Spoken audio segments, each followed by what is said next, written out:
camerounaise de brasserie, UCB.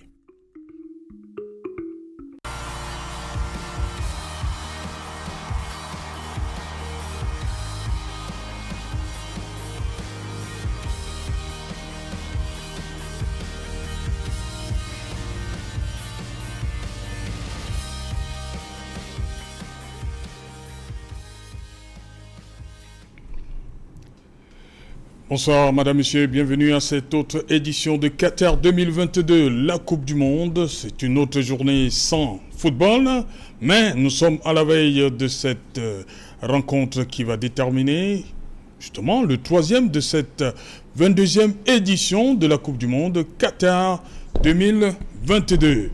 Cette affiche qui s'annonce belle, malgré, il y a quand même l'enjeu, il faut le dire, hein. Croates et Marocains vont batailler dur pour obtenir cette médaille, la médaille de bronze. Voilà, également dans ce programme, nous allons parler de cette participation africaine en cette 22e édition de la Coupe du Monde avec ce digne représentant, celui-là qui continue de faire la fierté du continent africain, c'est le Maroc. Le Maroc n'était pas seul à cette fête, il y avait 4 autres qui ont, à l'exception du Sénégal, plié bagage à l'issue de la phase de poule. Bonsoir, bienvenue. Voilà, nous sommes comme toujours entourés de nos consultants. Bonsoir, Serge Pensi. Bonsoir, c'est Jean-Noël Autou et bonsoir tout le monde. Voilà, à ma droite, comme toujours, Charles Mongamieme. Bonsoir. Bonsoir, Serge Alain. Je salue tous ceux qui nous regardent en ce moment et tous ici. Voilà, lui, il est parti de Yaoundé, lui, international camerounais. Il a porté pendant plusieurs années, on va le dire comme ça, mais 23 fois le maillot vert. Parfois, c'était pas toujours vert, hein. Ça pouvait être jaune, hein. Voilà, soit vert, soit jaune. Le maillot de Lyon, il est vainqueur de la Coupe d'Afrique des Nations 2000 au Nigeria. Il a participé à une Coupe du Monde, Corée-Japon 2002, pas titulaire, les 2 premières rencontres. Mais à la 3e face au Canada, il a joué, il a inscrit un but. Malgré tout, nous sommes sortis au premier tour. Lui, il a fait le tour, hein. Il a joué dans plusieurs championnats, la Turquie, les Pays-Bas, l'Ukraine, par 2 fois, le Danemark, la Malaisie, l'Albanie, Israël. Lui, c'est Bernard Tutan. Il est avec nous ce soir. Bienvenue Bernard. Merci Serge, une fois de plus, mon plaisir d'être là. Je suis toujours à la maison et je suis heureux. Voilà.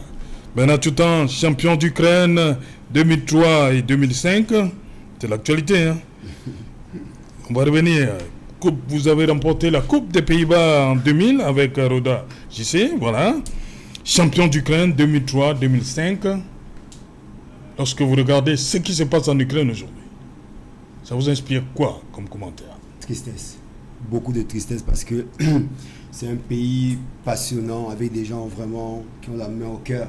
Donc je suis vraiment très triste pour beaucoup d'amis que j'ai encore là-bas. Ouais. Et parfois j'ai au téléphone. Vous avez des nouvelles? C'est vraiment triste. C'est vraiment triste ce qui se passe là-bas. Vous avez des nouvelles de ces amis-là? Surtout que j'ai vécu dans la ville de Donetsk. Ah, Donetsk. Elle est particulière cette ville. Elle est magnifique. Donc c'est triste ce qui se passe, mais j'ose espérer, comme on dit, à la fin tout va s'arranger.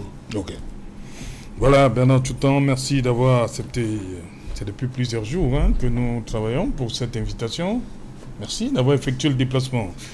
Plaisir. Bonsoir Hermine Maï. Bonsoir Serge Alain Autou.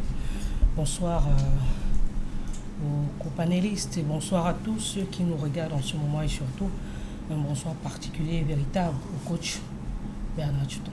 Voilà, coach. Charles, 5 au départ, un seul. Beaucoup d'appelés, comme on dit souvent, beaucoup d'appelés, peu d'élus. C'est ce que l'Afrique a voulu une fois de plus montrer. 5 au départ. Il n'y a que le Maroc qui s'en sort. Non, l'Afrique n'a pas voulu le montrer. Mais l'Afrique n'a pas pu faire mieux. Oui. C'est ça le problème. Vous pensez, parce que je suis sûr que Serge Pensi va penser autre chose, parce que l'Afrique avait les moyens de faire mieux. Donc la faute aux Africains eux-mêmes. L'Afrique a toujours eu les possibilités de faire mieux. Oui. Mais il manque un certain nombre de volontés à plusieurs niveaux qui ne se concrétisent pas et forcément on reste un peu à la traîne. Notamment, la première de ces volontés, c'est la volonté de penser, je le dis souvent ici, de penser notre football africain. Parce que nous sommes allés à la Coupe du Monde. Aujourd'hui, si vous dites c'est quoi le football africain, quelle est la caractéristique principale? Nous l'avons perdu. Improvisation. Non, notre caractéristique, c'était des enchanteurs. On avait des attaquants qui étaient des enchanteurs, qui vous inventaient des dribbles, qui étaient des gars vraiment espiègles sur le terrain. Mais la science s'est mêlée, hein, avec les phénomènes d'école de foot, tout ça, ça a disparu. C'est pas seulement le phénomène d'école de foot. C'est que nous avons refusé de travailler. Nous avons refusé de travailler. Et nous ne sommes pas les seuls. Aujourd'hui, même le Brésil a du mal à reconnaître son équipe. Oui. Le style brésilien est en train d'être avalé par le Brésil. Je vous ai dit que les Européens, l'épicentre du football mondial, c'est chez eux. Et ils s'organisent pour que tout le monde fasse comme eux. Et ils travaillent, ils envoient leurs entraîneurs ailleurs. Parfois, ils vont chez vous, ils prennent les bons procédés, ils arrivent, ils les transforment et ils vous les revendent. Comme nous sommes consommateurs de science, nous sommes consommateurs de procédés, de méthodes. Et non producteurs. Nous ne voulons pas les produire. Et bien forcément, on va toujours être à la traîne. Vous savez, quand vous arrivez dans un club avec des joueurs qui sont déjà suffisamment avancés sur le plan athlétique, physique, technique, et vous vous entraînez seulement avec eux, vous ne les rattrapez jamais. Pour les rattraper, il faut que vous fassiez plus que ce qu'ils font. Moi, je vous ai dit, si vous lisez le livre de Georges Weah, il vous le dit quand il arrive à Milan, il a compris tout de suite que si je m'entraîne uniquement avec les Boban et tout ça, la distance qui nous sépare, je ne vais jamais la rattraper. Il a pris une salle de sport à la maison avec un peu de... C'est ce que nous n'arrivons pas à faire. Nos directions techniques, c'est ce qu'on leur reproche souvent. C'est que, asseyez-vous, réfléchissez. On a des profils de joueurs qui nous ont enchantés ici. On recherche un Théophile Abega depuis longtemps. Depuis qu'on joue là, les juniors, on ne voit pas. On recherche un Paul Fédé, on ne trouve pas. On recherche un Bida, un Manga Ongene, un Oman Biik. Regardez comment nous jouons. Nous avons du mal à les trouver. C'est dû à quoi? Est-ce que c'est nos entraîneurs qui n'aiment plus valoriser les footballeurs? Parce qu'il y a ça aussi. L'ancienne génération valorisait le joueur. Et vraiment, l'entraîneur était quasiment effacé. Regardez des gens comme Yumoska dans le canon. Très peu de Camerounais le connaissaient. Alors qu'il entraînait le grand canon. On connaissait ces joueurs. Lui, il était toujours en retrait. Je ne sais pas si beaucoup de gens savent qui étaient les entraîneurs d'Union. Pendant la Grande Union, entre, je ne sais pas, les camps Wissol et tout ça. C'est des gens qui ne sont pas spécialement connus. Aujourd'hui, nous avons des entraîneurs qui veulent être plus célèbres que les joueurs. Forcément, ils n'ont pas de plaisir à faire progresser les joueurs. Et ça se voit tout de suite quand on arrive sur une scène comme la Coupe du Monde. On voit tout de suite que en jouant notre petit jeu ici, alors que les Occidentaux sont à un niveau très avancé, et en faisant les compétitions au même rythme que... Il y a même des gens qui ont proposé que la CAN passe à 4 ans. Ça va être une catastrophe. C'est-à-dire, au lieu que nous jouions plus qu'eux, on voulait s'aligner à faire 4 ans, à ne pas faire notre CAN, et à aller se présenter à une compétition comme ça sur le tas. Donc je crois que c'est la réflexion, il faut beaucoup de volonté pour qu'on y arrive. Le Maroc est passé, et on a vu, nous avons dit ça tous ici, que ça part d'une volonté politique d'abord au sommet, et après on pense grand, on met les moyens, on essaie de suivre. Les autres pays, c'est quand c'est pas...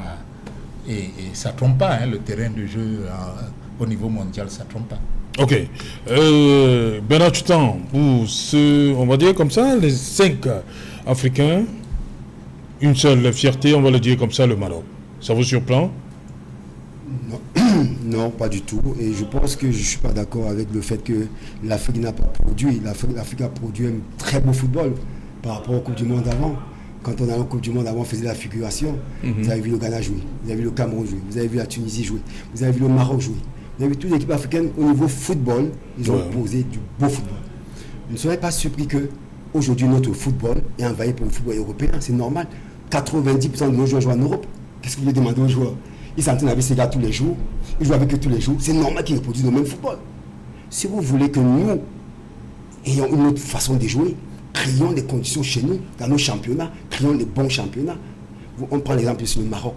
Ce que le Maroc a fait, c'est simple parce que le Maroc a une logique qui est simple. Tout vient de haut.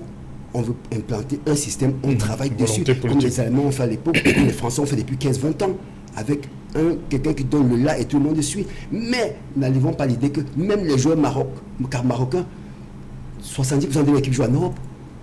Donc il y a un travail qui est forcément, qu'on le veuille ou pas, confondu dans celui européen, parce qu'on joue avec ces joueurs tous les jours. Vous prenez l'habitude avec quelqu'un que vous êtes tous les jours. Si je m'entraîne avec vous tous les jours, monsieur autour, je joue comme vous. C'est tout à fait normal. Si on veut revenir au football, dont dit mon grand frère, football d'une époque de Thomas Kono, de Begato, de football où on créait, on jouait le Mongo football. On apprenait le football dans la rue. Mais aujourd'hui, au Cameroun, on apprend le football dans les écoles de football. École de foot.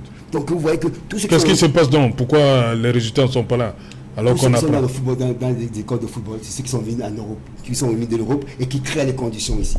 Ceux qui sont ici, qui ont les écoles de football, qui sont jamais allés en Europe, ils vont peut-être créer un autre football, mais ils seront envahis parce qu'ils viennent. Pourquoi? Parce que ceux qui viennent, ils viennent avec un schéma de jeu, avec une façon. C'est la façon dans laquelle aujourd'hui presque toutes les équipes jouent. Donc, ne demandez pas à l'Afrique ce que l'Afrique revienne faire ce qu'elle a fait il y a 20, 30 ans, c'est impossible. Mais par contre, ce qu'on doit plutôt faire, c'est ajouter quelque chose à ce qu'on a appris. C'est ce qui a manqué au football africain cette année. Regarde la Coupe du Monde, on a été moins impact. Notre force avant, c'était à l'époque, quand vous avez Rigobert son derrière, pour passer, il fallait se lever tôt. Parce qu'on avait ajouté de l'impact dans la qualité technique et tactique qui nous manquait. Parce qu'avant, pourquoi les Européens nous dépassaient? Parce que techniquement et tactiquement, on était en retard. Mais aujourd'hui, on a comblé ces techniques et ces tactiques. Mais on a mis de côté notre aspect physique. Et c'est ce qui nous dérange aujourd'hui quand on joue contre les Européens. Parce que physiquement, on est plus au-dessus. Parce qu'à l'époque, on était au-dessus. Ok. Voilà, Serge Pensy, cette lecture peut-elle justifier la piètre performance de l'Afrique à cette Coupe du Monde? 1 sur 5. Même pas 2. Le Sénégal a quand même franchi la phase de poule, mais très vite remis à sa place par l'Angleterre, 3-0 en 8e de finale. La seule fierté reste le Maroc. Et on connaît dans quelles conditions. On en parlait ici hier. On a compris on sait comment le Maroc est sorti de cette Coupe du Monde. Oui, je vais peut-être prendre une digression pour essayer.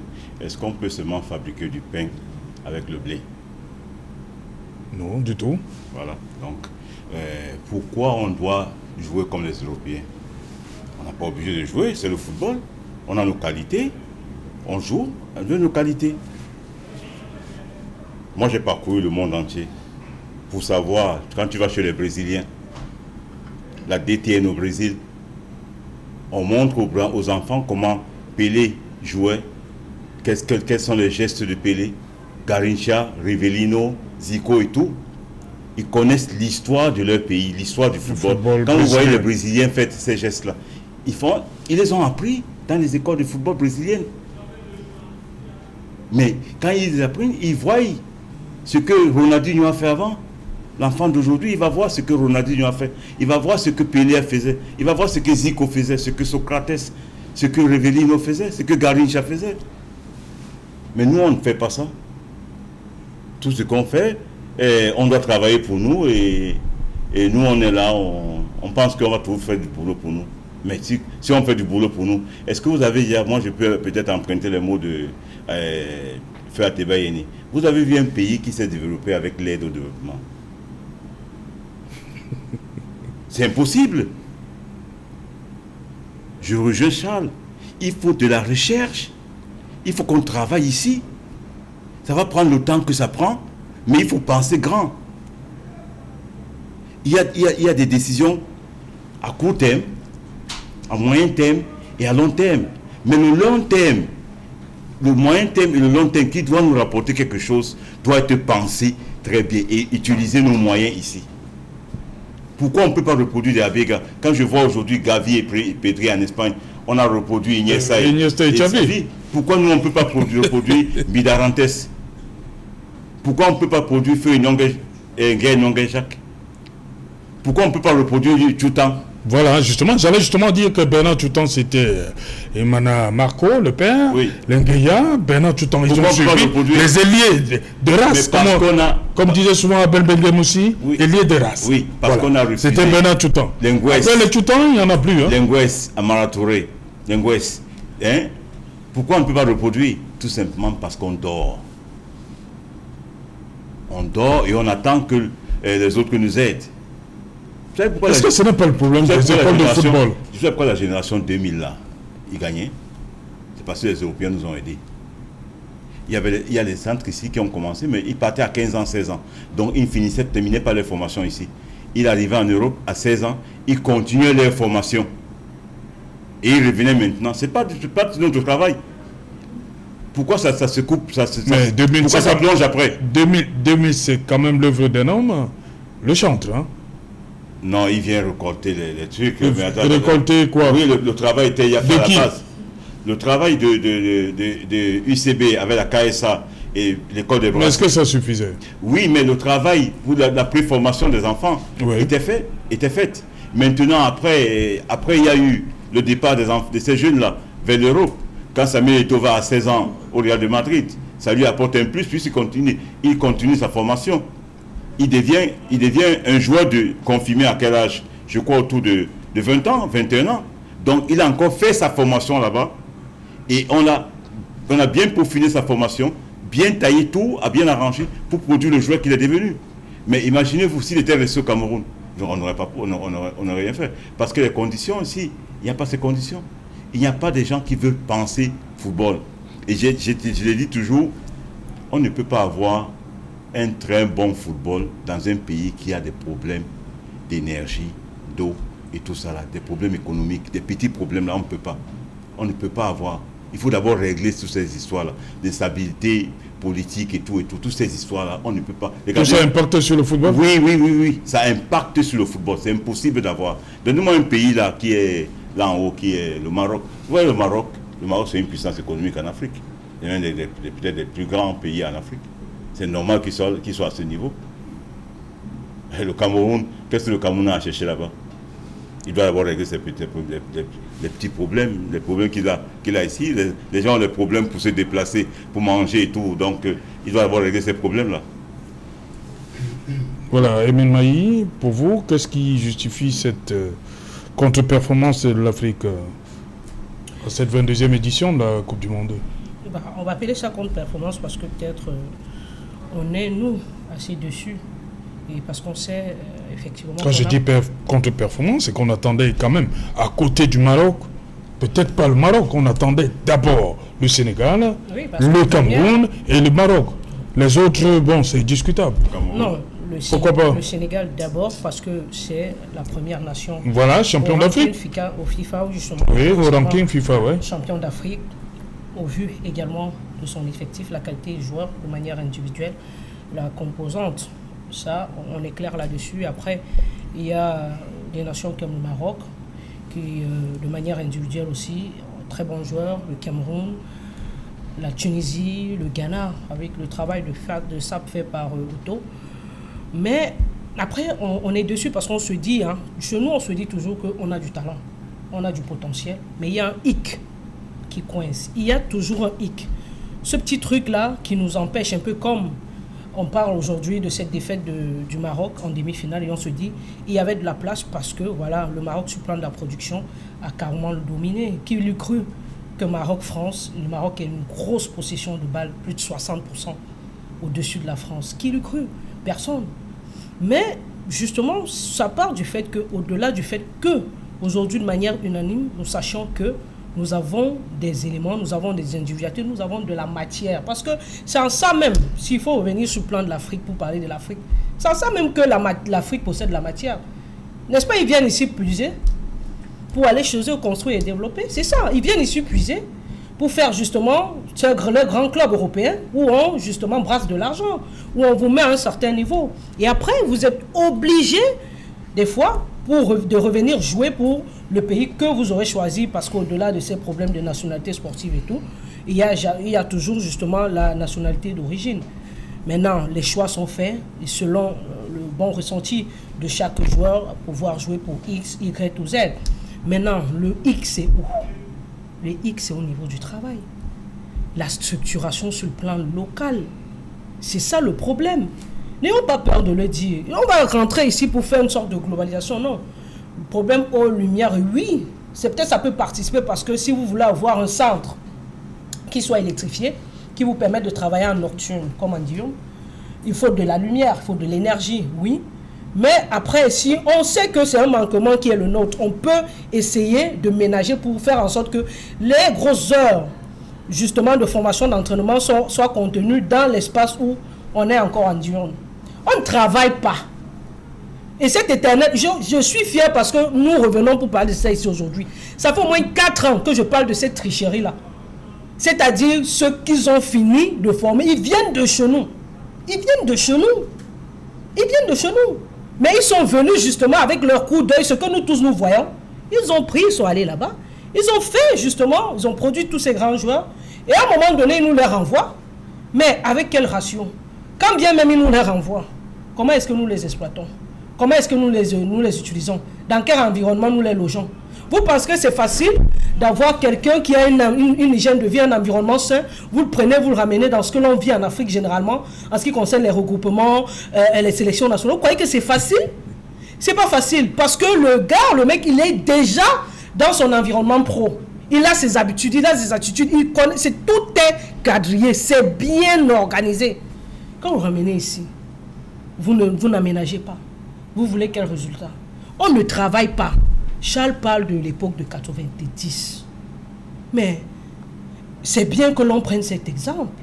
Parce qu'on va vous dire que toute la composante, la grande constituante de cette grande époque 90, on dit à l'époque, c'est pratiquement du canon tonnerre et Union.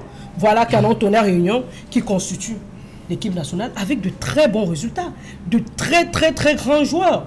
Mais qui ont su d'abord, de prime abord, frapper à l'œil des détecteurs, des sélectionneurs, des entraîneurs, des coachs qui ont su voir en eux et ils ont implémenté une politique pour pouvoir l'accompagner. On les a eus après, quand on a eu cette rupture après 94. Parce qu'il faut le dire, il y a eu une rupture qui arrive après 94. Les centres de formation, notamment 2, prennent le relais. UCB, École des Brasseurs. C'est École des Brasseurs. Voilà.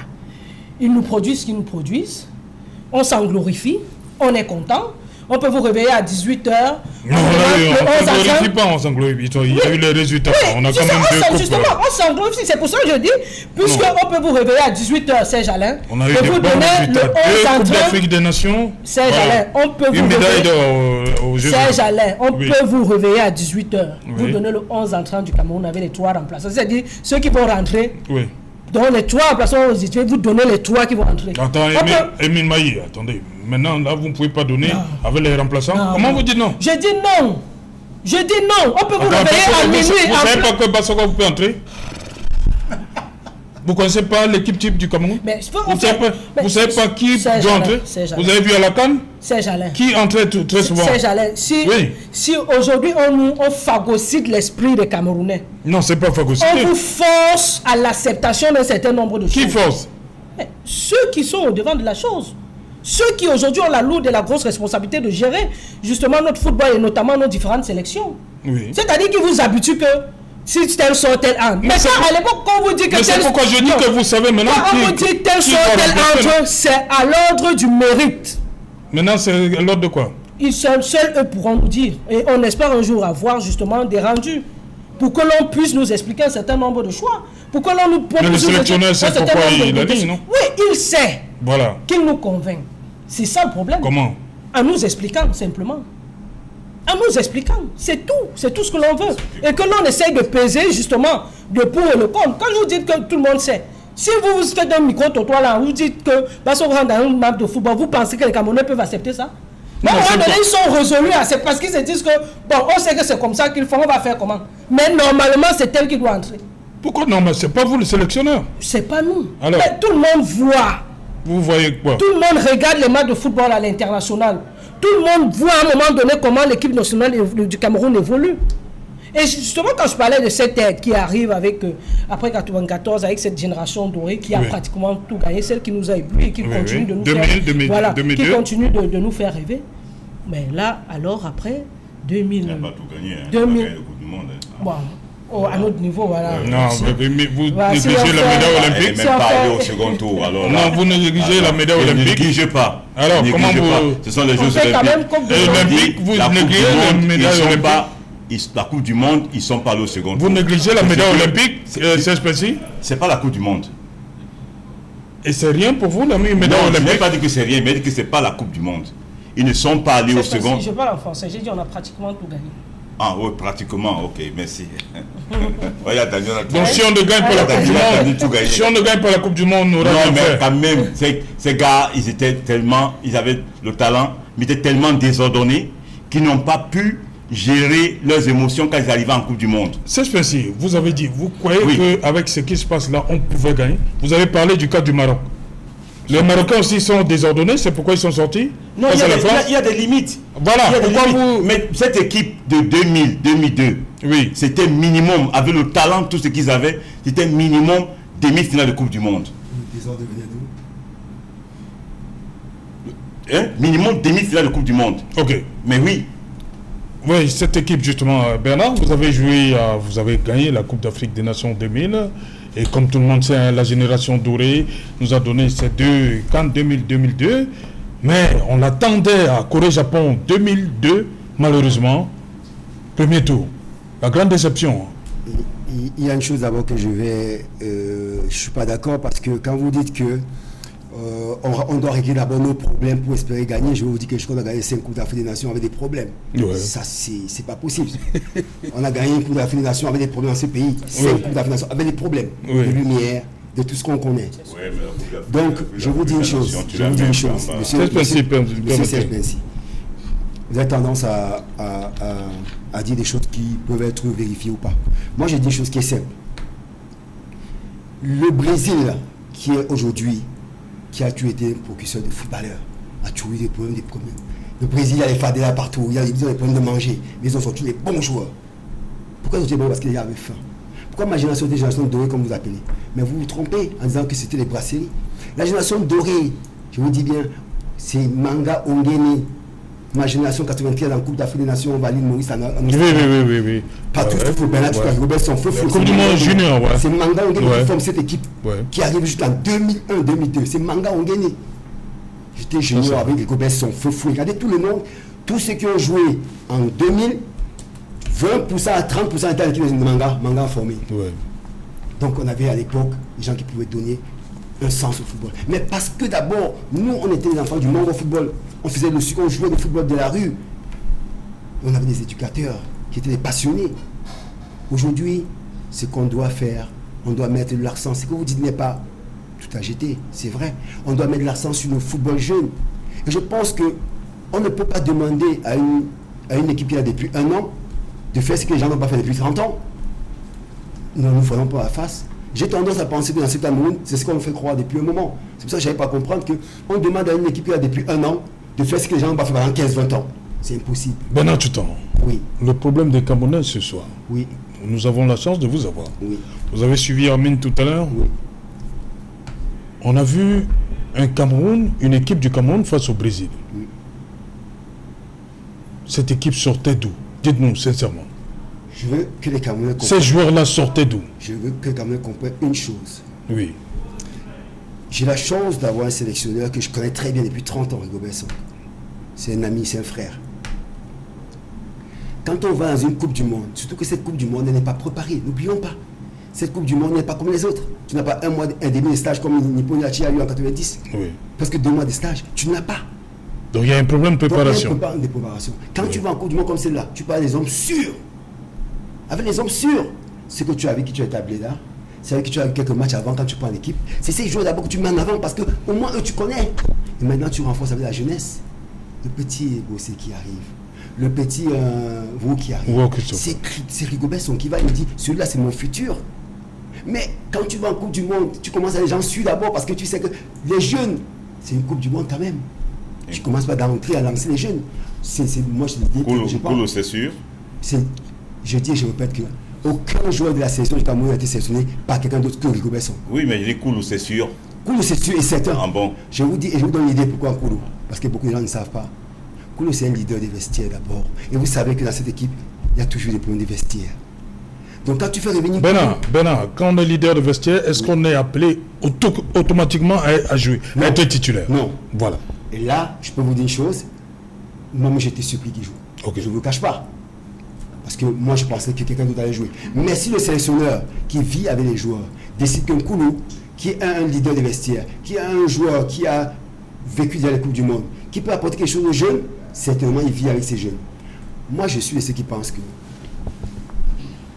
Et c'est dommage au Cameroun que nous, on pense toujours que celui qui est là est moins que des autres. Ouais. Que il n'est pas forcément à sa place. Ou alors, un entraîneur peut se tromper. Rigobert, on peut se tromper. Ouais, c'est un humain. Il peut aller dans un match contre la Suisse. Si on marque 2-3 buts en premier mi-temps contre la Suisse, on parle de la même chose? Non. Du tout. On a eu 3-4 occasions en premier mi-temps.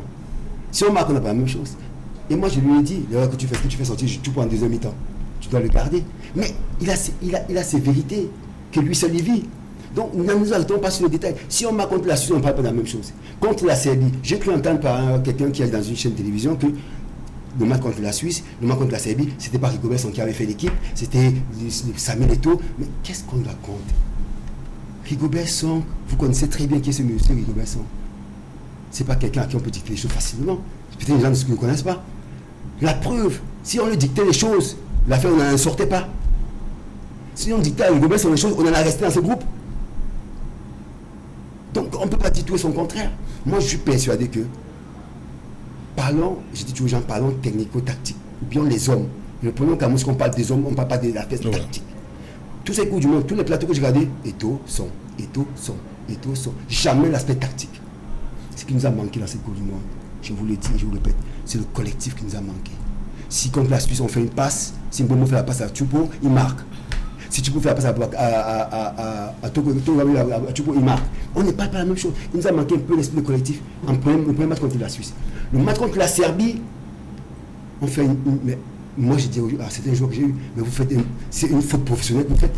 Vous ne pouvez pas prendre 2 buts en 3 minutes d'arrêt de jeu. Ouais. C'est impossible, c'est une faute professionnelle. Normalement, on vous coupe de l'argent. Normalement, si moi j'étais là-bas, je demande on coupe l'argent aux joueurs. Parce que c'est une faute professionnelle. Vous ne pouvez pas. C'est pas le sélectionneur qui va faire ça. C'est au joueur de le savoir. Qu'il reste 1 minute, 2 minutes à la fin, on fait quoi? On bloque pas et on ferme. Donc il y a certaines choses on est plutôt sélectionneur. Et non, parfois, mon équipe à moi de 2000, mon équipe de 98, 96, quand je suis entré, je peux vous dire une chose. Sur le terrain de foot, le coach nous donnait les consignes. Mais dès qu'on entrait sur le terrain, c'est feu fouillé, c'est Rigobert qui disait hé les gars, là c'est bloc, on monte, on descend. Mais c'était les joueurs qui décidaient sur le terrain. Donc on ne peut pas imputer à l'entraîneur, même si c'est le chef. Mais quelque part, les joueurs aussi sont responsables. Oui. En fonction de la situation. Mais là, tout le temps, il te coupe. On peut imputer à l'entraîneur parce que c'est lui qui choisit les hommes qui sont sur le terrain, qui sont incapables d'implémenter son discours. Oui, d'implémenter son discours et de former ce bloc. Certains même qui n'ont pas les qualités techniques, physiques et tactiques pour jouer. Pourquoi il met Umgwet au troisième match? Pourquoi il le met de côté et on a un meilleur match au milieu de terrain? Je réponds à ta question. J'ai dit ici, quand on va en guerre, on va des hommes sûrs. Umgwet, c'est son joueur qu'il a eu depuis. Il joue Umgwet en demi, c'était passif. En Algérie, il était là. Donc il va une valeur sûre, plus c'est une valeur sûre. Maintenant, il va en Coupe du Monde, il peut se tromper. Et on a vu tout ce que... Oui, mais tu sais, tu peux te tromper 1 fois, 2 fois. Si tu te trompes 3 fois, ça devient diabolique. Non, il ne s'est pas trompé 3 fois, il s'est trompé 1 fois contre la Suisse. Comme tu dis, Umgwet est sorti. Contre la Serbie. Il a joué, non? Il a joué. Oui. Mais parce que sur les valeurs sûres. Après, qu'est-ce qui se passe contre le Brésil? Le Brésil. On a posé la question du Brésil. J'ai cru entendre aussi quelqu'un qui m'a dit, qui a fait une émission où il a prétendu que contre le Brésil, les garçons ont décidé eux-mêmes de faire l'équipe parce qu'ils se sont révoltés contre le fait qu'on en a soit parti, donc ils ont décidé de mettre l'entraîneur de côté, faire l'équipe. Mais franchement, il y a des gens parfois, j'ai l'impression que dans leur domaine de compétences, ils ne sont pas performants, mais dans le football aujourd'hui, tout le monde donne des leçons au Africa Foot. Tout le monde donne des leçons au football aujourd'hui. Les sociologues, les politiques, tout le monde donne des leçons au footballeur. Non, arrêtons un peu. Revenons sur la raison. Je dis et je répète. Vous faites 2 matchs, un nul, une défaite. Il vous reste un 3e match contre le Brésil. L'entraîneur n'est pas bête, il sait qu'il a peut-être fait une erreur au même match. Au 2e match, il n'a pas blindé comme il fallait. Au 3e match, je peux vous dire une chose. Peut-être même que si les 2 joueurs n'étaient pas blessés, peut-être ils auraient joué, qui sait? Vous comprenez un peu donc? Au 3e match contre le Brésil, il décide de jouer avec un système différent, avec 2 jeunes derrière qui sont des charbonneurs. Et on voit ce que ça donne. Et il joue devant avec 2 garçons, Tchoupo et Abouakar Vincent, qui sont des joueurs qui ont une maturité. Il aurait dû faire ça avec les deux premiers matchs. Il ne l'a pas fait, c'est son choix. Mais il va assumer. Emile me parlait de rendre compte. En chaque chose son temps. La Coupe du Monde va terminer. Et je suis persuadé qu'ils vont faire une table ronde. Ils vont expliquer A plus B tout ce qui s'est passé. Ça dure, hein, les autres là-bas partout, dans le monde entier, on a dit, mais le président de la fédération n'est pas là, Mais attendez, est-ce que... Le sélectionneur prend son temps pour expliquer aux Camerounais qui sont Il y a actuellement... la visioconférence aujourd'hui. Hein. Les Camerounais sont actuellement devant la télévision pour regarder une Coupe du Monde qui va se terminer bientôt. Oui. Soyons patients. Ils vont nous expliquer. Ils n'ont pas de choix. Ils n'ont pas autre choix que de dire aux Camerounais ce qui s'est passé en Coupe du Monde. Ils doivent ça aux Camerounais et ils vont le faire.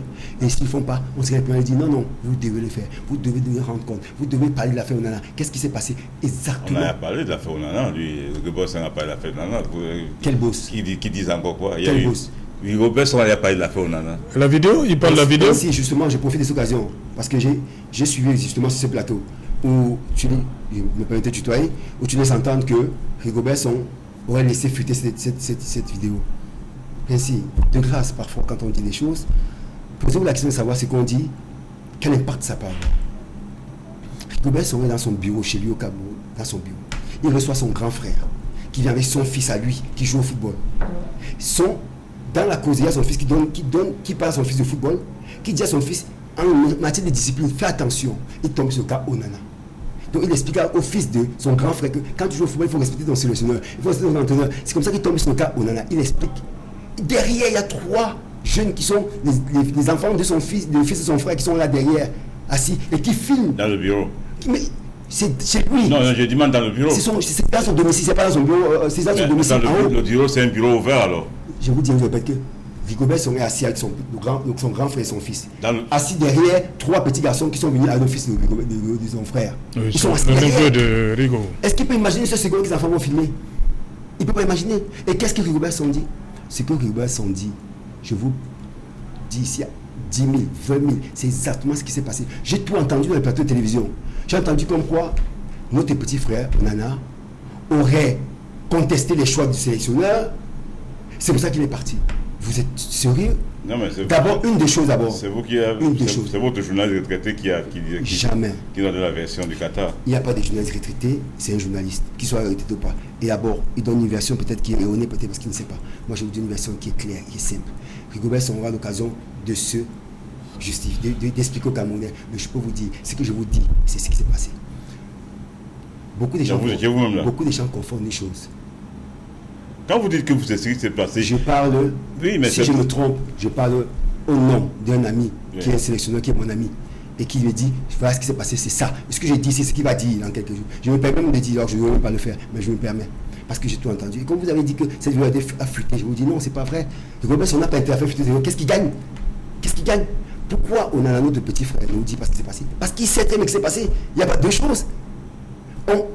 Une séance d'entraînement le matin, c'est ce qui s'est passé. Au séance d'entraînement au matin, le 27, on jouait le 28, c'était le 27 au matin. On fait un positionnement. Onana prend le ballon, il ressort au milieu de terrain. Rigobert dit non, commence sur la gauche. Parce que même si à gauche on perd, on a le latéral droit, le stopper qui vont compenser. Et c'est là où l'embrouille part, parce qu'il n'est pas d'accord. Parce qu'il n'est pas d'accord. Et tu connais en football, quand ton boss dit faire, tu dois faire. Et vous oubliez une chose, c'est que ce même Onana... Mais moi, je ne comprends pas. Tu dis ça aujourd'hui.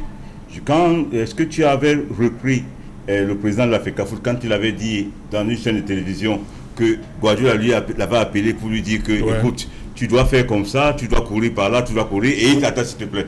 Et il a dit, mais Guardiola c'est qui pour m'apprendre les déplacements de l'avant. Il vient de dire que avec les fouets, quand l'entraîneur avait fini de parler, sur le terrain, c'est les fouets qui les positionnaient. Bien sûr. Est-ce que, excuse-moi, est-ce que le fait que Samuel est au président de la FECAFOOT le dit sur un plateau de télévision, tu crois qu'il a vraiment dit ça après Guardiola sur le terrain? Non, il a menti, parce que nous-mêmes, quand on n'était pas d'accord avec Despierro, le chantre, quand il donnait une composition, ça nous est arrivé. Je peux vous dire, je cite les témoins qui sont là, ils peuvent vous dire, Patrick Moma est là. Quand on n'était pas d'accord avec le coach, on allait le voir dans la chambre. On ne mettait pas sa personnalité en mal. On le respectait. On allait le voir dans la chambre du coach. L'équipe peut faire demain, on n'est pas d'accord. Il nous dit, ok, les enfants, ils dorment. Le lendemain, il fait ce qu'on veut. Pourquoi? Parce qu'on ne l'a pas mis en minorité, on l'a respecté. Ouais. Mais si devant tous les joueurs, le coach te dit non, tu dis oui, monsieur, tu me mets le coach en minorité. Qu'est-ce qui s'est passé en 2014? Tu connais très bien le principe. 2014, on a vu, comme tu dis, une équipe magnifique qui méritait gagner cette Coupe du Monde parce qu'il y avait la qualité des joueurs. Mais il y avait les problèmes internes. Qu'est-ce qu'on a fait? On a fait des réunions. On a dit c'est terminé. Ils sont allés sur le stade, qu'est-ce qu'ils ont fait? Ils sont battus. Tout le monde a vu qu'ils sont battus. Et vous voulez que Rigobert, qui a vécu ça, Samuel qui a vécu ça, qui savent à quel point les problèmes internes peuvent miner une équipe, vous voulez qu'il laisse Onana là-bas? qui reproduisent la même chose. Parce que si on en a la même fait, imagine qu'il restait, et qu'il y a 2-3 sympathisants qui l'aiment bien, qui peuvent faire cause pour lui, qu'est-ce qui se passe? Ça pourrit un vestiaire. Tu sais très bien à quel point, à une Coupe du Monde, le vestiaire est point important. Donc en faisant partie du petit Onana, c'est pas parce qu'il le met au banc de touche, c'est juste pour dire discipline, à partir de maintenant, c'est comme ça que ça va marcher. Vous ne pouvez pas venir à l'équipe nationale du Cameroun, faire ce que vous ne faites pas dans vos clubs. Tu penses que c'est ce que notre petit Onana peut faire ça dans son club? Mais Vous attends, avec quoi? continuez, ce que vous faites là, vous êtes en train Oui, de Charles. continuer à incriminer un jeune qui n'a jamais donné sa version. Je n'incrimine Vous pas. donnez une seule version Non.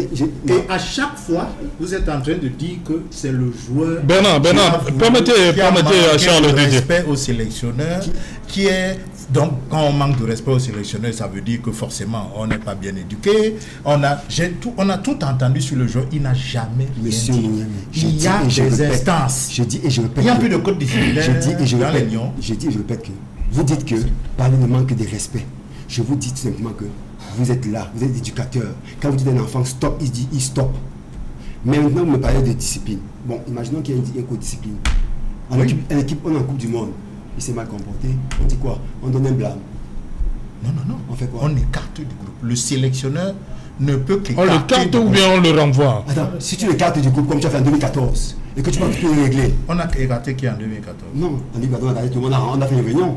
Quand tu l'écartes du groupe, tu le laisses où? Tu le vois à la Mais maison. il peut faire un entraînement à part, ça se fait, non? Et il dort avec les autres joueurs. Pourquoi pas? Oh, le problème, il n'a pas la peste quand même. C'est pas la question. C'est que dans un. Est-ce qu'il a la peste? Monsieur, vous savez, jouer au football, vous savez, un groupe, c'est la discipline. Je n'ai pas dit que notre petit frère a manqué, a fait ceci, cela. Je vous dis simplement que si le sélectionneur estime que ce que tu fais n'est pas bien, si tu veux parler au sélectionneur, tu sais très bien ce qui se passe. Tu prends le sélectionneur à l'intérieur. Je vous dis et je répète, si notre petit frère, Onana, qui est un petit frère, d'abord vous mettez une chose, c'est que Onana n'est pas un joueur comme tout le reste. Onana, cette équipe nationale, est un porte-flambeau. Il est le fils du président de la fédération. Son fils, le président de la fédération, était au gradin, ça s'arrivait, il regardait l'entraînement. Il regardait l'entraînement. Donc tu imagines combien pour lui, parce que certaines personnes disent là, oh, c'est lui qui a demandé qu'il Vous parte. voyez que vous n'avez même plus la même version que Rigobert.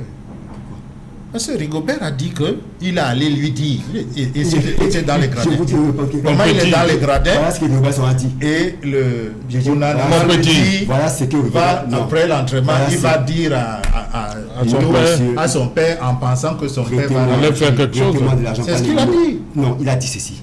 Il a dit ceci. Onana allait voir le président. Il allait voir le président. Il allait voir le président parce que quoi? Parce que Roubaix a dit reste à côté, il allait voir le président. Mais le président était quoi? Parce qu'il était au stade, il a vu.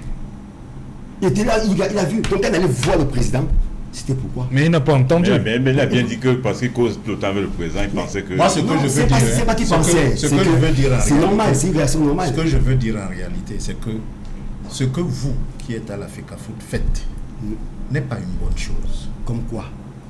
Le fait d'incriminer avec votre version à vous, c'est pour ça que je parle d'instants disciplinaires. Parce que les instants disciplinaires Il y a le principe du contradictoire. d'appliquer le principe du Est-ce que contradictoire. la FECA faute? Donner la parole à Onana qui Est-ce que s'explique la devant une instance parce que le problème est sorti du vestiaire. Il n'est plus dans le vestiaire. Le sélectionneur n'applique pas d'avertissement ou de blâme. Ça, c'est l'administration. Le sélectionneur a fait son travail. Il a écarté du Voilà. groupe. Le communiqué était clair, Ok. suspendu Suspendu, provisoirement. même à titre provisoire Ouais. ou à titre conservatoire, on peut dire ce qu'on veut. Ça, c'est de son ressort. Parce qu'il sait que sur le plan administratif, c'est pas à lui d'appliquer les blâmes, les exclusions. Ouais. C'est pas son travail. Parce qu'il y a une commission qui doit siéger. Et vous vous souvenez que pour le président actuel de la FECAFOOT, après le Marrakech-Guetté, on a fait chez une commission. Hein, Monsieur, où certains joueurs ont envoyé leurs avocats. Principe du contradictoire. Après cela, en ce moment-là, quand la commission a fini de statuer, à quel on moment? peut- Pendant la Coupe du Monde? moi je dis pas Je dans pose la la Coupe du question. Monde. Là, quand vous donnez la version ici, Oui. la Coupe du Monde du Cameroun est finie. Bien sûr. Depuis le premier tour. Je peux vous dire une chose, c'est qu'il y a une commission là. Rigobert a même eu le temps de revenir et de faire une vidéo. Monsieur Rigobert, on n'a pas fait des vidéos, arrêtez des inepties pareilles. Il n'a pas fait des Mais j'ai vidéos. dit Et je dis et je vidéo. répète, je dis et je répète que, je dis et je répète, je vous dis, je ne raconte pas des conneries. Notre petit frère Onana, Personne ne l'a dit. notre petit frère Onana, s'il voulait parler, personne n'empêche de parler. vous savez. Si. Qui l'empêche de parler? Il pouvait Il y a parler. l'épée de Damoclès qui pense sur sa tête. Pourquoi? On va écouter un Maï. On va Pourquoi écouter. aucun autre jeune a donné une version? Parce que tout simplement, ils estiment que cette histoire n'a pas besoin de Non, c'est délégation. vous qui leur donnez cette idée-là. C'est Monsieur, parce qu'il y a une épée. Permettez. Il y a une épée. Moi, Bernard, je sortais, je disais ce que je voulais. Quelqu'un me dit ce que je dois dire. Ça, c'est vous, Bernard. Oui, non, même ces jeunes-là. peut-être vous. Même ces jeunes-là. Non, S'ils non, ne disent pas. Ça, c'est vous, Bernard. Non, s'ils ne disent pas à la télévision, ils vont dire à un frère, à une soeur. Ça Ok. va sortir. Ok. C'est que ça, tu étais comme ça. On va écouter Amin Maï sur cette question. Bah, Vous moi, avez je- écouté Bernard? Oui, oui. Je crois que de manière religieuse même, on l'a très bien écouté. Et je me réjouis de l'avoir écouté puisqu'il parle avec beaucoup d'autorité. Il dit ce que pourrait dire son, parce qu'il a dit plusieurs fois, si je dis, il ne peut pas contredire. Oui. Et à l'intérieur, cela laisse entrevoir beaucoup de choses. Notamment, première chose, le groupe n'est pas humainement bon. Deuxième des choses, la discipline n'y est pas. Troisième des choses, les choix techniques et tactiques qui nous ont mis hors de cette Coupe du Monde. Il a demandé qu'on parle du tactique et du technique, que l'on laisse les sociologues, les politologues, et je sais trop quoi d'autre, Qui pour sont les parler. spectateurs du football. Oui, qui sont, parce que lui, il Ils veut ont pas, le il droit veut de pas. parler. Voilà. Même Parce que pas seulement après, spectateurs, rien ne vous dit. Non, Bernard dit qu'on parle beaucoup plus des hommes, des personnes, que de parler du tactique. Rien ne C'est pas vous que j'ai dit pas le droit de que dire. ces sociologues ou ces politologues Oui. n'ont joué au football ou alors ne sont impliqués de manière, d'ailleurs même, je crois qu'il y en a un là qui est un politologue, président de club, voilà, il connaît très bien. Donc c'est dire que... la balle. Si tu es sociologue, ok, tu as joué au football, mais tu connais ABC du football, tu sais qu'un sélectionneur ne peut pas s'asseoir pendant tout, tu n'as pas de diplôme. L'autre qui dit qu'ils n'ont pas de diplôme, pense qu'il vraiment qu'il connaît ABC du football. Bernard, on ne va pas rentrer à Donc, l'intérieur. on prend l'exemple. Si on vous reprend cet exemple, tu connaissez comment on obtient les diplômes au Cameroun? De quoi? De football, de coach? Si on n'a pas de diplôme au Cameroun, on ne parle pas de ça. Non, vous connaissez? Non, parlons de choses, pas de ça. On parle de son, là on parle de son, on parle de tout le monde. Non, On parle de son. Il a les diplômes. Si on veut rentrer, je pense que si on veut rentrer, là, sur ce terrain, il est très glissant. Non, parce il n'est que même pas à l'avantage. Non, de la personne. non, c'est pas la question de je glissant dis, ou pas. on vous a écouté parler, Je suis pas monsieur d'accord Tchouka. parce que pendant longtemps, C'est vous qui parlez vous des avez un hommes. plateau. Je dis et je répète que. C'est vous qui parlez des J'ai pas- hommes. j'ai pas Depuis gagné. le début, vous ne parlez que de ça. Parfait. J'ai parlé d'un individu. Et vous, qui êtes des passionnés de football, vous n'avez jamais fait allusion à ça. Quand quelqu'un dit qu'un sélectionneur n'a pas de diplôme, c'est un mensonge, vous savez, parce que pour ça soit sur un banc. Mais c'est pas le diplôme de qui? Mais tu peux Au-delà du diplôme, on peut Ça avoir veut un dire- diplôme. Non, non, on peut vous- avoir oui, passé le oui, bac. mais tu est-ce peux que- pas sur ce banc de gauche. On Non, peut vous êtes en avoir- train de perdre, vous êtes en train de perdre, Amine. Vous êtes en train de perdre, Ne Amine. pas me perdre. Sur la question. Non, je vous en prie. À la Coupe du Monde. Je vous en prie, vous perdez Amine là. C'est Amine qui a la parole. J'ai dit que. C'est Amine qui a la parole, je vous en prie. Je dis que, Désolé, je dis que Amine. sur la question, Désolé, Amine. sur la question des diplômes du coach, de manière honnête et sincère, mettons ça de côté. On ne voulait pas en On parler. peut avoir un diplôme et ne pas l'avoir passé. Oh Je là dis là ça. là là. Mettons ça de côté. Oh là Je ne là, voudrais Amine. pas que l'on revienne Dans quel ici pays? parce que c'est pour moi, je préfère. Dans quel pays? Je Non, non, préfère. dis- Vous dis- avez évoqué Dis ce qui est vrai. Bernard. Comment on peut avoir Moi, un diplôme je- là-bas passé? Non. Bernard. C'est ce que j'aime pas chez Bernard. vous. Quand vous dites quelque chose, expliquez quand même pourquoi vous dites. Comment on peut avoir un diplôme sans le passer? Dans quel pays? Robert Soma a passé le diplôme en 2012 avec Zidane, Makelele, Kala. Clairefontaine, c'est reconnu, allez taper sur Clairefontaine. Qu'est-ce que vous racontez? On peut passer le diplôme sans l'avoir. Mais Emile, expliquez-vous quand vous dites les choses. Parce que les gens vous écoutent. Quand vous dites on peut avoir un diplôme, ça va passer. Emile, ne dites pas ça. Soyez sérieux. Quand vous parlez, c'est bon, parler qu'il soit tactique. On ne peut pas dire une chose pareille. Parce que là, vous pensez que, son un diplôme, mais il n'a pas passé. Non, il faut être précis. Précis. Je vous ai donné une date exacte. Bernard, j'ai dit 2012, 2013. Oui, mais Kala. quel Ouais, diplôme quel Zidane. diplôme Ouais. Aujourd'hui, le diplôme UEFA Pro qui est demandé par la moitié des entraîneurs, je ne pense pas que ce soit le diplôme UEFA Pro qu'il a passé. Il a passé quoi? Je ne pense pas. Je ne pense pas. Tu penses Ça- pas, mais tu non, non, non, non, je ne vais pas rentrer dans cette polémique. Mais après, Ne moi, je rentrons pas voulais dans cette d'abord dire polémique quelque parce chose. que c'est pas. Mais si- Oui, Amine Maï, permettez à Amine Maï. Moi, c'est pour cela que j'ai dit la question des diplômes ou du diplôme. Non, c'est même Moi, pas ça le vraiment, débat. C'est pas ça mon débat. C'est pour ouais. cela que C'est- j'ai voulu. Merci. Mais si Bernard insiste pour qu'on fasse ce débat, on le fera avec son 2012-2013. Oui. On le fera. Mais Bien moi, sûr. je voulais rentrer d'abord, pour commencer, sur le plan technico-tactique. D'accord. Parce qu'avec tout ce qu'il Là, a je suis évoqué, d'accord. voilà pour dire que il a, justement, dans son déroulé, exposé un certain nombre de choses qui, de manière claire et logique, simple, ont exposé, justement, l'encadrement technique. Parce qu'aujourd'hui, c'est vrai que c'est le manager sélectionneur, c'est lui qui est en mise en lumière, mais il travaille avec tout un groupe à un certain nombre de manquements qui ont été observés par tous les Camerounais. On rentre à Blida. On vous dit que la Coupe du Monde, c'était pas comme à l'époque avec Niponiachi. Amine, vous permettez? Je suis responsable de l'antenne. Hein. C'est promis, on va continuer ces débats après. Hein, voilà. Parce qu'on m'annonce dans un instant, le 20h, avec Julien Berthe-Bissaï, ces mesures prises pour combattre le phénomène des microbes à Douala. Ne manquez pas le rendez-vous. C'est sous la plume de Uri Ngonomala, tout à l'heure dans le 20h de Julien Berthe-Bissaï, ne manquez pas. Et surtout, un autre grand reportage, c'est avec Seding Ding. Ne manquez pas, madame, monsieur. Tout à l'heure, le 20h, avec Julien Berthe-Bissaï. On se retrouve après.